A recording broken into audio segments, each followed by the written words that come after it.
ರಾಜ್ಯಸಭೆಗೆ ಸ್ವಾಗತಿಸಿದರು. ಸ್ವಯಂ ಧೃತರಾಷ್ಟ್ರ ರಾಜರ ಸ್ವಾಗತಿಸಿ ವಿಧ ವಿಧವಾಗಿ ನಡೆಯಿತು.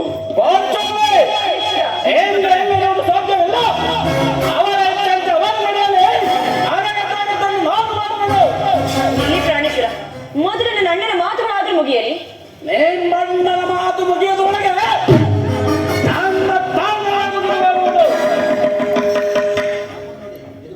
ಯದುಪತಿ, ಸಭೆಯಲ್ಲಿ ಏನು ನಡೆಯಿತು? ಎಲ್ಲವೂ ತಕ್ಕ ರೀತಿಯಲ್ಲಿ ನಾನು ನಿರೀಕ್ಷಿಸಿದಂತೆ ನಡೆಯಿತು ಧರ್ಮನಂದನ. ನಾನೊಂದು ತಡೆಯಲಾರದೆ ಈ ಸಮಸ್ಯೆ ಮಾತುಗಳಿಗೆ ಬೇಡವೇ ಬೇಡ. ಅಗ್ರಜನ ಅಪೇಕ್ಷೆಯಂತೆ 5 ಗ್ರಾಮಗಳಿಗೆ ಸಂಜೆಯಾಗಿದೆ. ನಾನು ಹೋಗಿದ್ದದ್ದು ಅದಕ್ಕಾಗಿ ಅಲ್ಲವೇ ಭೀಮಸೇನ? ಈಗ ತಿಳಿಯಿತು ನಿನ್ನ ಅಭಿಮತವು. ಅಜ್ಞಾತವಾಸದ ನೆಪದಿಂದ ಅಜ್ಜನ ಬಳೆಗಳನ್ನು ಕೊಟ್ಟನು. ಈ ಸಂಜೆಯ ಹೆಸರಿನಲ್ಲಿ ನಮ್ಮೆಲ್ಲರಿಗೂ ಬಳೆಗಳನ್ನು ಕೊಡಿಸಲು ಬಯಸುತ್ತಿರುವೆಯಾ ಕೃಷ್ಣ? ಆತ್ಮೇವ ಏಕೆ ಏಕೆ ಈ ಪಾಂಡುಪುತ್ರನ ಮೇಲೆ ಇಷ್ಟೊಂದು ಆಕ್ರೋಶ? ಭೀಮಸೇನ, ನಿನಗಿಷ್ಟೊಂದು ಅಸಹನೆ ಏಕೆ? ಸ್ವಲ್ಪ ಸಾವಧಾನದಿಂದ ನನ್ನ ಮಾತನ್ನು ಕೇಳು. ಇದು ನಿನಗೆ ಹೆಚ್ಚಿಗೆ ಸಂಬಂಧಿಸಿದ ವಿಷಯವಾಗಿದೆ. ಶೂನ್ಯವಾದ ಚಂಡ ಭೀಮನೊಡನೆ ಇವರೆಂತ ಸಂಬಂಧ ಇರುವುದು? ಅತ್ಯಂತ ನಿಕಟವಾದ ಸಂಬಂಧವೇ ಇರುವುದು. ಮುಂದೇನಾಯ್ತು ಸ್ವಾಮಿ? ನಿಮ್ಮ ಸಂದೇಶವನ್ನು ರಾಜ್ಯಸಭೆಯಲ್ಲಿ ತಿಳಿಸಿದನು. ಅವರೆಲ್ಲರೂ ಒಪ್ಪಿದರು. ಯಾರು ಒಪ್ಪಿದರು? ಭೀಷ್ಮ, ದ್ರೋಣ, ಧೃತರಾಷ್ಟ್ರ ಇನ್ನೂ ಮುಂತಾದವರು. ದುರ್ಯೋಧನನು ಸಹ.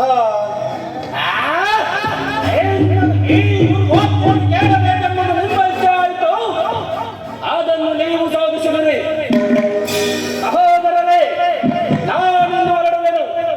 ನಿಮ್ಮ ಪೌರುಷ ವರ್ತನೆ ಪುರಸ್ಕಾರವನ್ನು ನೀವೇ ಬುದ್ಧಿಸಿ. ಅದರಲ್ಲಿ ಭೀಮನು ಯಾವ ಭಾಗವನ್ನು ಅಪೇಕ್ಷಿಸುವುದಿಲ್ಲ. ಭೀಮಸೇನ, ಯಾಜ್ಞಸೇನೆ, ನೀನಿಂದ ನಿರಾಸರಾಗಬೇಡ. ಈ ಭೀಮನು ಬದುಕಿದ್ದರೆ ಒಂದಲ್ಲ ಒಂದು ದಿನ ನಿಮ್ಮ ಪ್ರತಿಜ್ಞೆಯನ್ನು ಕೈರಿಸೇ ತಿರುಗುವೆನು. ಭೀಮಸೇನ, ನೀನು ನಿಜವಾಗಿಯೂ ಹಿಡಿಂಬಾಪತಿಯೇ ಸರಿ. ಇಷ್ಟೊಂದು ಕೋಪವಿಲ್ಲದಿದ್ದರೆ ಆ ರಕ್ಕಸೆಯನ್ನು ಆಳಲಿಕ್ಕೆ ಸಾಧ್ಯ? ಸ್ವಲ್ಪ ಸಮಾಧಾನದಿಂದ ನನ್ನ ಮಾತನ್ನು ಸಂಪೂರ್ಣವಾಗಿ ಕೇಳು. ಸುಮ್ಮನೆ ನನ್ನನ್ನು ಕಾಡಬೇಡ. ಏ ಸಂಜೆಯ ಸುದ್ದಿಯು ನಿನಗೆ ಒಪ್ಪುವ ವಿಚಾರ ಹೊಂದಿರುವುದು. ಆ ದುರ್ಯೋಧನನ ಒಂದು ಸಂದೇಶವನ್ನು ಕಳಿಸಿರುವನು.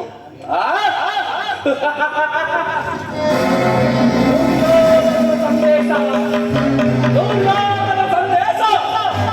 ಆಗೋದರ ಉದ್ದೇಶವು ತಂದೆ ಅಲ್ಲ. ಆ ಸಂದೇಶವನ್ನು ಕೇಳುವ ಮೊದಲು ನೀನು ನನ್ನ ಬಳಿ ಕೈಕಟ್ಟಿ ಕುಳಿತುಕೊಳ್ಳಬೇಕು. ಇಲ್ಲ ಇಲ್ಲ ಕೃಷ್ಣ, ನೀನು ಕೈಕಟ್ಟಿಕೊಂಡು ಕುಳಿತುಕೊಳ್ಳದ ಹೊರತು ನಾನು ಆ ಸಂದೇಶವನ್ನು ಹೇಳಲಾಗುವುದಿಲ್ಲ ಭೀಮಸೇನ. ಪ್ರಯಾಸವಲ್ಲ ಭೀಮಸೇನ, ನಿನ್ನನ್ನು ಕಂಡರೆ ನನಗಷ್ಟೊಂದು ಭಯವಾಗುವುದು.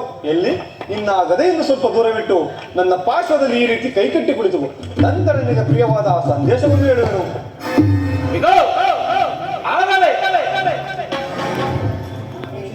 ನಿನ್ನ ಅಪೇಕ್ಷೆಯಂತೆ ಕುಳಿತುಕೊಳ್ಳುವೆನು. ಕೋಪ ಮಾಡುವುದಿಲ್ಲವಷ್ಟೇ. ಹೇಗಲಾದರೂ ಹೇಳು. ನೀನು ಕೋಪ ಮಾಡುವುದಿಲ್ಲವಷ್ಟೇ. ಇಲ್ಲ. ಹಾಗಾದ್ರೆ ಈಗ ನೀನು ನನ್ನ ಬಂದಿ. ಅರ್ಜುನ, ಸಮೀಪಕ್ಕೆ ಬಾ. ಕ್ಷಣಕಾಲ ಈ ಗದೆಯನ್ನು ಹಿಡಿದಿರು.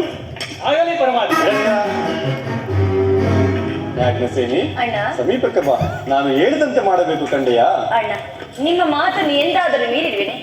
ಹಾಗಾದರೆ ತೆಗೆದುಕೋ ಈ ಹಗ್ಗವನ್ನು. ಈ ಹಗ್ಗದಿಂದ ನಿನ್ನ ಪತಿಯ ಕೈಗಳನ್ನು ಭದ್ರವಾಗಿ ಬಂಧಿಸು. ಇದೇನು ಪರಿಹಾಸ್ಯ? ಇದು ಪರಿಹಾಸವಲ್ಲ ತಂಗಿ. ಶತ್ರುಗಳ ಎಡೆಗುರಿ ಬಿಡಿಸುವುದರಲ್ಲಿ ನೀನು ಮಹಾಪಂಡಿತೆಯಂತೆ. ಅಂತೆಯೇ ನಿನ್ನ ಪತಿಯ ಕೈಯನ್ನು ಭದ್ರವಾಗಿ ಬಂಧಿಸಲು ಬರುವುದೇನೋ ನೋಡೋಣ. ಆ ವಿಚಾರವನ್ನು ಕೇಳುವ ಇಚ್ಛೆ ಇದ್ದರೆ ನನ್ನ ಕೈಗಳನ್ನು ಬಂಧಿಸು.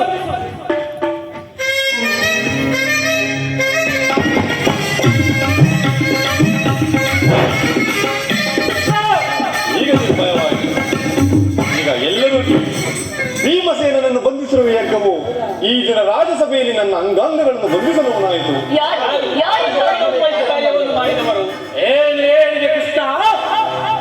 ಈ ಅಂಗದಿಂದ ನಿನ್ನನ್ನು ಬಂಧಿಸಲೆತ್ತಿಸಿದರೆ ಯಾರು?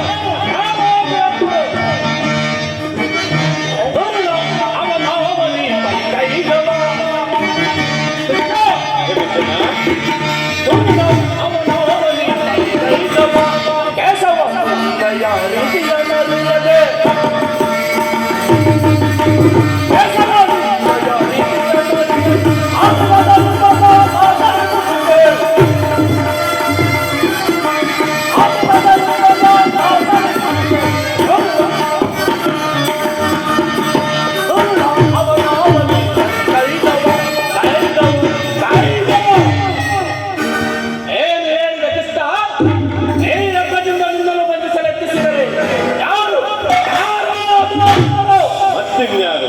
ದುರಭಿಮಾನಿಯಾದ ದುರ್ಯೋಧನ ಆಜ್ಞೆ ಮಾಡಿದನು. ದುರಾಚಾರ್ಯರವರ ತಮ್ಮ ದುಶ್ಯಾಸನ ಈ ಕಾರ್ಯವೆಸಗಿದರು. ಅವರಿಗಲ್ಲದೆ ಇಂತಹ ಕಾರ್ಯ ಮತ್ಯಾರಿಗೆ ಸಾಧ್ಯ? ಪ್ರಾಣೇಶ್ವರ, ನನ್ನ ಕೈಗಳನ್ನು ಬಿಡಿಸು.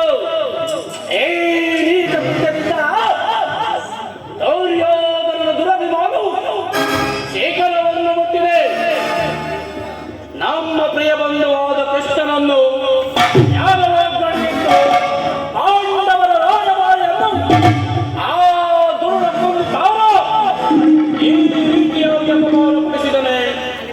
ಅಗ್ಗಜ, ಧನಂಜಯ, ಇದಕ್ಕೆ ನಿಮ್ಮ ಉತ್ತರವೇನು? ಅಷ್ಟು ಮಾತ್ರವಲ್ಲ, ಸಂಧಾನಕ್ಕೆ ಆತನು ಕೊಟ್ಟ ಉತ್ತರವನ್ನು ಕೇಳಿ.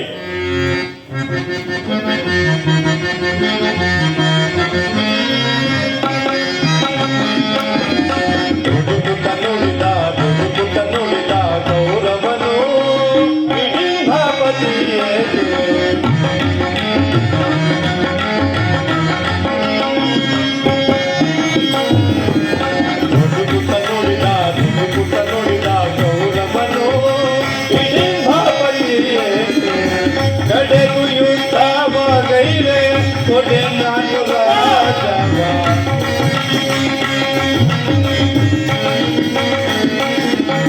ಕಡೆಗೂ ಯುದ್ಧವಾಗೈವೆ ಕೊಡೆ ನಾನು ರಾಜವ. ನುಡಿದ ಗೌರವನು ಹಿಡಿಂಬಾಪತಿಯೇ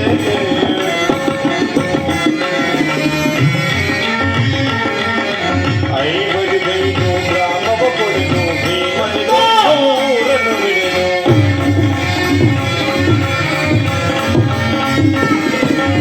ಐವರಿಗೈದು ಗ್ರಾಮವ ಕೊಡೆನು ಭೀಮನಿಗೊಂದು ಊರನ್ನು ಬಿಡೆನು. ಕೊಡುವೆನು ರಾಜವ ನಾನು ಹೊಡೆದಾಗ ಎನ್ನುತ್ತ.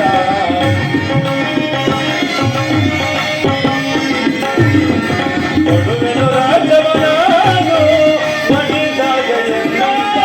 ನುಡಿದ ಗೌರವನು